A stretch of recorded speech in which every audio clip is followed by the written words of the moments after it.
이 모험을 가능하게 해준 파트너들에게 감사드립니다. 카리브해 섬에서 해적 보물을 발견했습니다. 우리의 여정은 보네르에서 시작되었습니다. 우리는 이 지역 최대 난파선 중 하나를 기록하러 왔고, 이 난파선은 마약 밀수의 역사와 관련되어 있습니다. 조사 중 다이버들과 현지인들이 섬과 주변에서 실제 해적 동전을 발견했다는 소식을 들었습니다. 보네르는 소금 무역과 식민지 전쟁의 중심지였습니다.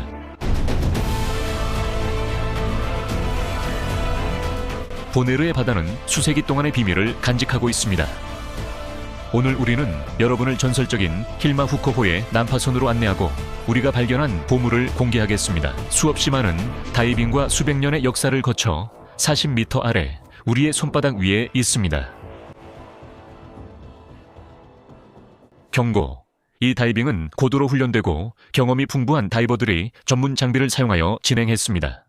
적절한 훈련, 자격증, 안전 조치 없이 이러한 다이빙을 따라 하지 마십시오. 우리는 GUE와 수년간의 테크니컬 다이빙 훈련을 마치고 강사 JP 브레서와 함께 보네르에 있는 샘스 다이브 스쿨에서 우리의 모험을 시작합니다. 각 다이빙은 장비 점검부터 카메라 설치까지 몇 시간에 걸친 준비가 필요합니다. 우리의 스폰서인 헬시온의 전문 다이빙 장비와 산티의 세계적인 드라이 슈트 덕분에 우리는 긴 다이빙 동안에도 편안함을 유지할 수 있습니다. 준비가 끝나 이제 하강할 시간입니다. 우리는 이번 모험을 힐마 후커에서 시작합니다. 이곳은 카리브해에서 가장 크고 흥미로운 난파선 중 하나로 한때 불법 마약 거래의 한가운데에 있었던 배입니다. 먼저 우리는 이 거대한 구조물을 탐험할 것이고 영상 후반부에는 한 단계 더 나아가 진짜 해적 보물을 찾아볼 것입니다. 힐마 후커는 보네르에 오기 전에도 여러 삶을 경험한 배였습니다. 1951년 네덜란드에서 건조된 힐마 후커는 여러 이름, 소유주, 국적을 바꾸며 수십 년 동안 항해했고, 이런 복잡한 이력 때문에 이 배의 이동 경로를 추적하기가 어려웠습니다. 1984년 여름, 힐마 후커는 엔진 고장으로 항구에 간신히 들어오며 보네르에 도착했습니다. 당국은 이미 의심했고 선박에 탑승했을 때 직감이 맞았음이 드러났습니다. 가짜 격벽 뒤 화물칸 깊숙한 곳에 숨겨져 있던 12,000kg 이 넘는 마리화나가 발견되었습니다. 해병대가 삼엄한 경계 속에 선박을 장악했고 짐꾸러미들은 끌어내어져 갑판 위에 쌓인 뒤 트럭에 실렸습니다. 그곳에서 모든 화물이 해변으로 옮겨져 모래 위에 쏟아졌고 불태워졌습니다. 12톤의 밀수품이 불타오르면서 짙은 검은 연기가 섬 전체를 뒤덮었다고 전해집니다. 이웃 섬인 아루바는 그 연기가 바람을 타고 바다를 건너가면서 행복한 섬이라는 별명을 얻게 되었습니다. 아무도 소유권을 주장하지 않으면서 힐마 후커는 부두에 버려졌습니다.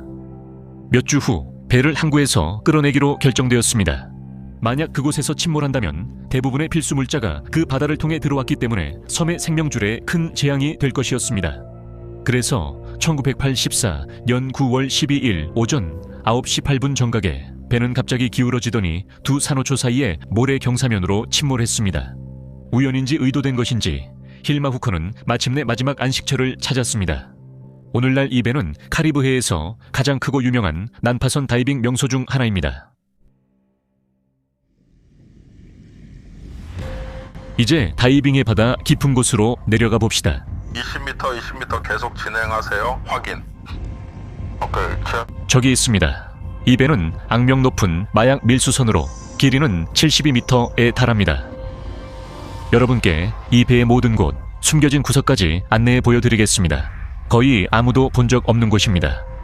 이 선박은 겉으로 보이는 것보다 더 많은 것을 숨기고 있으며 외부에서 볼 수 있는 것보다 훨씬 더 깊은 이야기를 가지고 있습니다. 이 배는 볼 때마다 정말 멋집니다. 알겠습니다, 선생님. 안으로 들어가서 탐험을 시작해봅시다. 여기서 우리는 배 옆을 따라 수영합니다. 먼저 너무 좁거나 위험해서 들어갈 수 없는 출입구 몇 군데를 살펴보겠습니다. 참지 못하고 샘은 안을 들여다봅니다.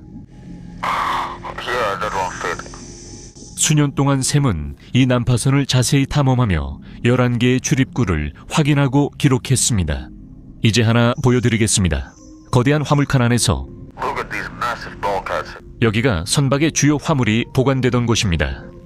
1000톤이 넘는 화물을 실었고 거대한 격벽들도 볼 수 있습니다. 레슬리, 이거 보이나요? 저는 저 안에 들어가지 않을 겁니다. 여기서 우리는 처음으로 엔진룸을 들여다봅니다. 이 아래쪽 구역은 들어가기엔 너무 좁아요. 느슨하게 늘어진 전선들과 빠르게 부식되는 파이프들, 그리고 두꺼운 실트가 덮여 있어서 매우 위험한 다이빙 환경을 만듭니다. 더 나쁜 것은 이 배가 거의 거꾸로 뒤집혀 있어서 이동하기가 매우 혼란스럽다는 점입니다. 보세요. 이게 올바른 방향입니다. 멀리 기울어진 계단이 보입니다. 이제 메인 화물칸 안쪽으로 더 들어가 보겠습니다. 한번 보세요. 이게 올바른 방향이고, 그리고 이게 지금 배가 놓여있는 방식입니다. 여기가 그들이 마약을 숨겼던 가짜 격벽이었을 수도 있을까요? 저는 구멍마다 안에 마약이 있는지 확인하고 있었어요. 아니요, 이건 비어있네요. 화물칸의 저쪽 끝으로 들어가다가 우리는 갑자기 제니퍼 이 펠러의 추모 명판을 발견했습니다. 그녀는 보네르를 제2의 고향이라 부를 만큼 열정적인 다이버였습니다. 이 바다를 여러 번 찾았던 그녀를 기리기 위해 친구들이 추모 명판을 세웠습니다. 다이빙을 사랑한 제니퍼, 편히 쉬세요. 화물칸을 탐험한 후 이제 마침내 배의 중심부로 더 깊이 잠수할 시간입니다. 우리는 선미에 있던 지붕에 난 구멍, 즉 선박의 배기구 옆에 있는 구멍을 이용해 내부로 들어갑니다. 엔진룸으로 들어가면 몇 마리의 카리브 해바 잭이 우리를 따라옵니다. 푸른 바닷물을 뒤로하고 선박 내부에 으스스하게 초록빛을 띠는 뿌연 물속으로 들어서자 분위기가 완전히 달라집니다. 실트를 조심하세요. 다음으로 마주친 명판은 바비 셰아를 위한 것으로, 그는 2002년 3월 힐마 후커에서 다이빙을 하다가 안타깝게 목숨을 잃었습니다. 우리는 방금 배의 스위치보드 옆을 지나 신비로운 복도로 내려갑니다. 진흙은 두껍고 물속에 멈춘 구름처럼 형성되어 있으며 기둥도 볼 수 있습니다. 우리가 안으로 들어가자 분위기가 완전히 달라집니다. 유령처럼 하얀 띠들은 리놀륨 바닥재 조각들입니다. 진흙이 너무 두껍고 통로가 너무 좁아서 우리는 돌아가기로 결정합니다. 하지만 이것은 아마 승무원 생활 공간으로 통하는 문이었을 것입니다. 배가 납포되어 침몰했을 때 승무원들의 모든 소지품도 함께 가라앉았습니다. 여기서 발굴을 시작하면 무엇을 발견할지 아무도 모릅니다. 하지만 그럴 시간은 없습니다. 우리는 이 비좁은 공간을 빠져나와 다음 구역으로 이동합니다. 핑키게 주의하세요. 여기에 남으세요. 제가 조심히 돌아볼게요. 조심. 엔지니어들은 예전에 바로 이 통로를 이용해서 엔진까지 갔어요. 좋아, 이제 여기서 나가자. 저는 다시 밖으로 나가서 이 선박의 다른 구역들을 탐험할 예정입니다. 마침내 다시 한번 햇빛을 보내요. 우리가 조금 더 앞으로 헤엄쳐 가면서 저는 선박의 뱃머리 근처에 있는 구조물을 가리킵니다. 이곳은 선장과 선원들이 힐마 후커호를 받아 위에서 조종하던 조타실이었습니다. 겨우 12명 남짓한 선원들이 좁은 공간에서 생활하며 배를 계속 움직이기 위해 밤낮으로 교대로 일했습니다. 이 배가 보네르에서 압수되었을 때 모든 선원들이 구금되었지만 범죄와 직접적으로 연결되는 확실한 증거가 없어서 결국 모두 석방되었습니다.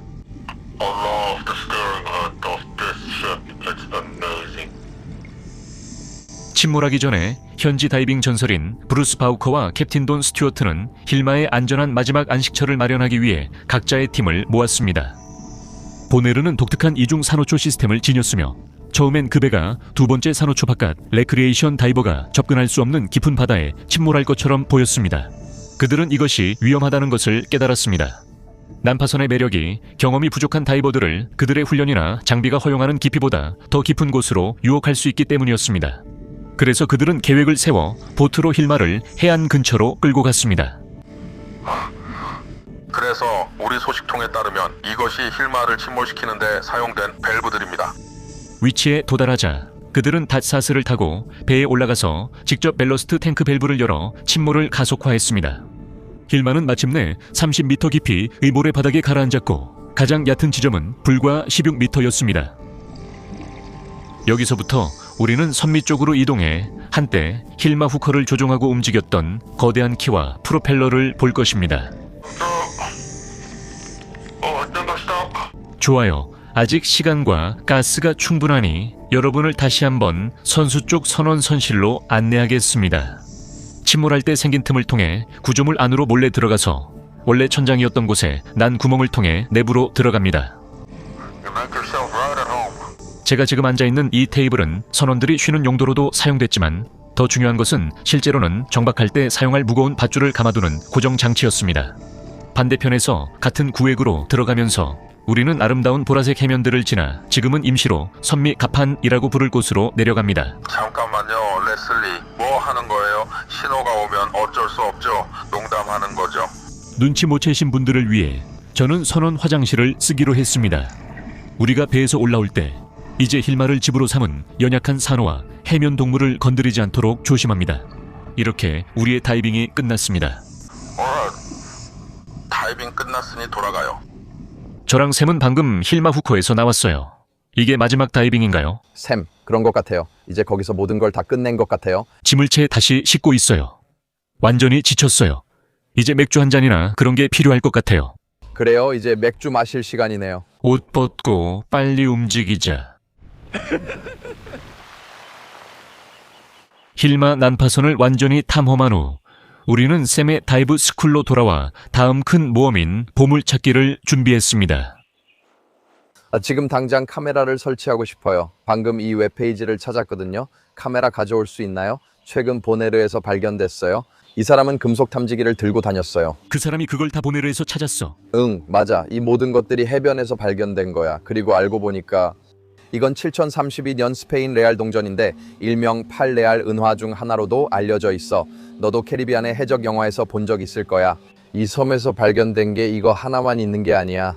보네르의 멋진 점은 알다시피 해변이 그렇게 많지 않다는 거야. 그래서 다른 섬이었다면 이런 건 아무 의미도 없었을 거야. 해변에서 이걸 발견했지만 여기선 정확한 위치를 알 수 있어. 이건 40개 정도야. 사실 이것도 있으니까 이 동전들이 발견된 잠재적인 위치가 15군데 나돼. 내 생각에 여기가 가장 가능성이 높은 지역인 것 같아.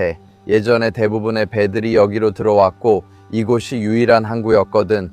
여기 바로 근처에 정박한 배들도 있었으니까 거기도 확인해 볼 가치가 있어. 하지만 가장 가능성이 높은 주요 많은 동시에 사람들이 가장 많이 잠수해 본 곳이기도 해.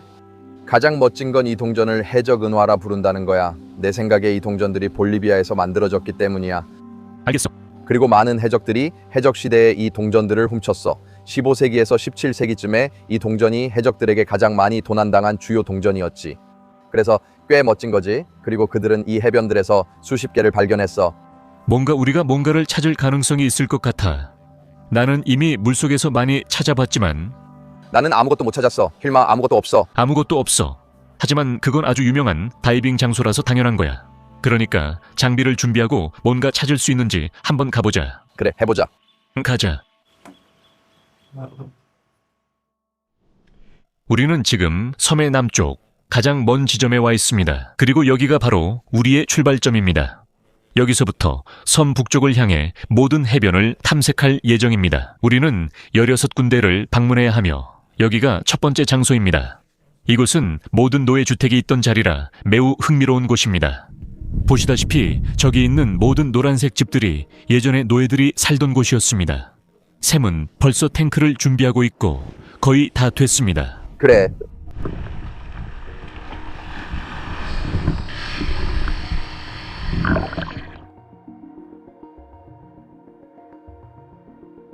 보물을 찾아 떠난 첫 다이빙에서 우리는 호기심 많은 카리브해 산호초, 오징어부터 위험 있는 얼룩메가오리까지 놀라운 해양 생물에 금세 매료되었습니다. 팔로마다 떼옆을 미끄러지듯 지나며 우리는 바위와 산호초 아래에서 수중 풍경 속에서 특별한 무언가를 찾는 전략을 세웠습니다. 우리는 그레이트 바라쿠다 같은 특정 물고기들이 때때로 깊은 곳에서 반짝이는 금속을 물고 올라왔다가 자신들이 원하는 것이 아니라는 걸 깨닫고 떨어뜨린다는 이야기를 들었습니다. 하지만 그때 무언가 일어났습니다.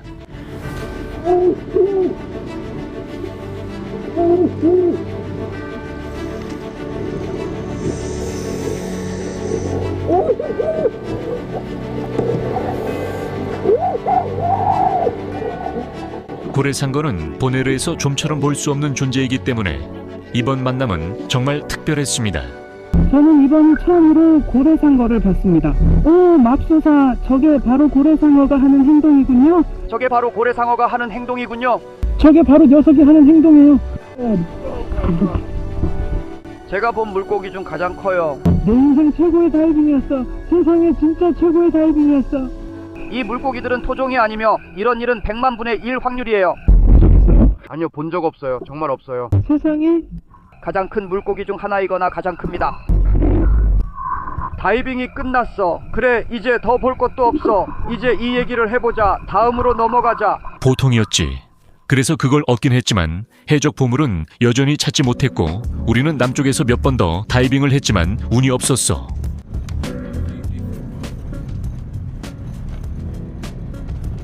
어제 우리가 남쪽에서 모든 걸 끝내기 바로 전날 지금 우리는 안드레아라는 곳에 와 있어. 그래, 그리고 이곳은 우리가 북쪽에서 탐험할 첫 번째 다이빙 포인트이자 우리가 찾을 수 있는 마지막 해변 중 하나야. 그래서 그 이후에는 정말로 해양공원이나 워싱턴 슬래그 바이오로 가야 해. 북쪽 끝. 북쪽 끝. 그래, 여기가 입구야. 여기가 입구야. 꽤 멋지네. 전부 맹그로브야. 들어가자. 다이빙하자. 해보자. 이 다이빙 포인트에서 우리는 좀 더 깊이 들어갈 거야. 얕은 물에는 많은 사람들이 다이빙을 해서 조금만 더 내려가면 볼 게 별로 없거든. 맞지? 그래서 저쪽에는 사람들이 별로 없었어. 이제 우리도 세 번째 부위를 잡을 거야. 익명을 선택한 2명의 독립적인 제보자로부터 위치 정보를 얻어서 우리는 북쪽으로 향했어. 이런 다이빙을 준비할 때는 지유위가 정한 사전 점검 절차에 의존해. 그들의 표준화되고 전체적인 테크니컬 다이빙 접근 방식 덕분에 다른 사람들이 어렵다고 생각하는 것도 마치 산책하듯 쉽게 느껴져. 보네르 섬 자체가 지질학적 경이로움이야. 이 섬 전체가 수백만 년에 걸쳐 고대 산호초로부터 형성됐거든. 빗물이 다공성 석회암을 뚫고 지나가면서 미로 같은 동굴과 싱크홀, 숨겨진 호수들을 남겼어. 어떤 면에서 이 섬은 수천 개의 물속 동굴이 석순 사이로 뻗어있는 거대한 스펀지와도 같아. 외딴 박쥐 동굴 중 하나에서 우리는 지하 호수를 우연히 발견했고 물속으로 미끄러져 들어가 어두운 통로를 세우노클링하며 지나갔어. 손전등 불빛이 천장에 비쳤지. 수천만 년 전으로 거슬러 올라가는 화석화된 산호로 이루어져 있었어. 우리가 바로 앞바다에서 다이빙하며 봤던 그 산호와 똑같았지. 여기 우리 머리 위에는 고대의 바닷바닥이 아직도 바위에 붙어 있어. 우리는 마치 지구의 깊은 과거로 여행을 떠난 듯한 느낌을 지울 수가 없었어.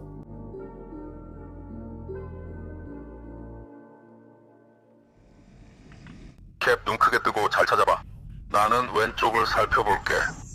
35에서 40m 수심의 더 깊은 암초를 오가다 보니 다이빙이 거의 끝나가고 있었어.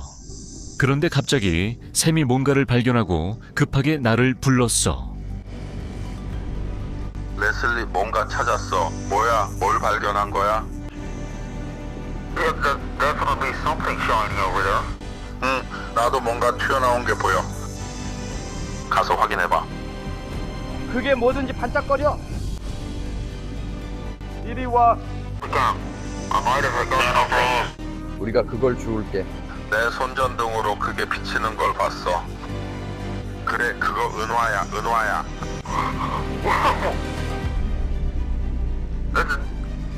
It's a golf cart. Whoa! Leslie, it's a golf cart. Whoa! Whoa! Leslie, we found it. Oh my God, we found it. Let's show the camera. 게다가 세 가지 색이야, 얘들아. Oh my God. Oh my God, I can't believe it. Let's get back up. 오, 저 물속에 있으니까 더 작아 보이네. 물속에서는 정말 커 보이는데. 와, 그 위에 새겨진 글씨들까지. 불빛이랑 모든 게 다 보여. 거의 플라스틱처럼 보여. 우리가 그걸 물 밖으로 꺼낼 수 있어. 그래, 나가서 한번 확인해보자. 와, 저거 좀 봐. 다른 사람들이 거기서 날짜를 읽을 수도 있다고 했어. 하지만 내가 못 본 걸 네가 볼 수 있어. 이건 마치 사자 같은 거야. 저기 옆에 S자가 보여. 그래, 애샤. 이건 확실히 완전한 문장이야. 우리 이걸 어디로 가져가야 할 것 같아. 맞지? 그래, 이걸 지역 전문가에게 가져가야 해. 실제로 매년 이런 것들이 발견된다고 우리에게 알려준 사람 중 한 명에게 가져가서 이게 정확히 어떤 건지, 정말 볼리비아에서 온 건지 아니면 다른 곳에서 온 건지 확인해 봐야 해. 우리가 알고 있는 건 이 동전들이 해적 동전이라고 불린다는 거야. 그래, 진짜 해적 동전이야.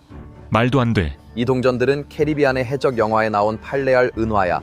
해적 평의회 모든 해적이 가지고 있었지. 물론 그건 허구지만 이 동전은 진짜야. 맙소사. 이것도 해적 보물 상자처럼 보여. 그래, 이런 걸로 가득한 상자가 종종 있어. 그래, 맞아. 네 말대로 완전히 가득 찬 상자 말이지. 이런 은으로 가득 찬. 이건 분명히 은이야. 그래, 물론이지. 완전히 까맣게 변했어. 다른 특별한 부식은 없어. 그건 확실히 은이야. 나는 이게 300년에서 500년 동안 저 아래에 있었으니까 더 많이 부식됐을 거라고 생각했어. 알겠어. 야! 어딘가로 가져가자. 그래, 우리 그렇게 할게. 알겠어. 트럭에 짐 싣고 가자. 저희는 방금 다이브샵에 돌아왔고 저와 샘은 물속에서 발견한 것에 정말 신이 났어요. 여기 있어요. 저기 있어요. 그 동전. 와, 이거 초점이 맞나요? 잘 보여요? 네네. 진짜 멋지네요. 그래서 저희는 근처 보석상 중 한 곳에 갔어요. 아쉽게도 안에서 촬영은 허락해주지 않았지만 좋은 조언을 많이 해주셨어요. 이것이 스페인 레알이라고도 알려진 동전인데 사실 스페인에서 만든 버전이 아니라 볼리비아의 포토시라는 도시에서 주조된 버전이에요. 그곳에서 큰 은광이 발견됐거든요. 그리고 그곳의 스페인 식민 제국은 그 은을 이용해서 동전을 만들었고 그 동전들 대부분이 여기 카리브해에서 사용됐어요. 그래서 이것이 해적 은화라고도 불리는 이유입니다. 해적들이 뭔가를 훔칠 때 주로 훔쳤던 것이 바로 이 동전이었거든요. 온라인에서 사진 몇 장을 찾아 제 휴대폰으로 보여드릴게요. 그래서 이것이 정확한 표본이라고 꽤 확신할 수 있습니다. 그리고 사실 게다가 상태도 아주 완벽하네요. 가장자리가 거의 닳지 않았고 형태도 꽤 둥글지만 일부가 깨져나간 흔적이 보입니다. 이 놀라운 탐험을 이렇게 마무리할 수 있어서 정말 기쁩니다. Let's get a couple more close-ups. 이것들은 사자들이고 저것들은 성입니다. 아, 이걸 보니 스페인 펠리페 3세의 왕실 문양이 확실하네요.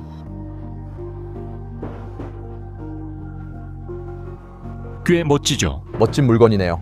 네, 자, 여기 있습니다. 감사합니다. 그게 전부였던 것 같네요. 이걸로 탐험이 끝났네요. 힐마 후커호를 탐험하며 정말 즐거운 시간을 보냈습니다. 아, 정말로요? 동전을 찾은 것. 돌고래들, 고래상어들. 정말 대단한 모험이었어요. 보네르는 다이빙하기에 정말 좋은 곳이에요. 어쨌든 하지만 이건 정말 최고였어. 좋아, 다음으로 넘어가자. 다음으로 넘어가자. 모두 나중에 봐요. 안녕히 계세요. 시청해 주셔서 감사합니다.